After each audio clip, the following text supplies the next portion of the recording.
بیٹا نعمت ہے اور وہ رحمت ہے۔ سنیے، میں بڑا اختصار کے ساتھ اسے الگ کرنے لگا ہوں۔ بیٹا نعمت ہے اور بیٹی، سارے بولیے بیٹی، بیٹا نعمت، بیٹی رحمت۔ توجہ چاہوں گا، نعمت پہ سوال ہوگا، پوچھا جائے گا نعمت کے بارے میں، رحمت پہ کوئی سوال نہیں ہوگا۔ اس نے جب رحمت کی ہے نا، اس پہ کوئی سوال نہیں ہوگا۔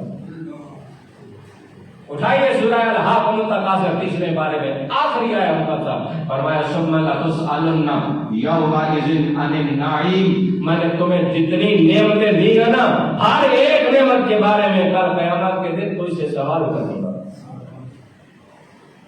تو یہ طریقہ ہے میرے کریم آقا علیہ الصلوۃ والسلام کے سفر کا۔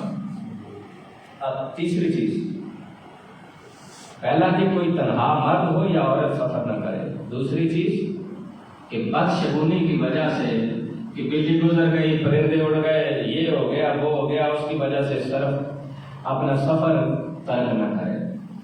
تیسری چیز، جب بھی مسافر اپنی سواری کے پاس جائے، ضروری نہیں ہے کہ کوئی گاڑی ہو، کوئی ہیلی کاپٹر ہو، اللہ نے جو اسے دی ہے، شکل ہو تو وہ بھی سواری ہے، گدھا ہو تو وہ بھی سواری ہے، گھوڑا ہو تو وہ بھی سواری ہے، اونٹ ہو تو وہ بھی سواری ہے۔ اگر ہیلی کاپٹر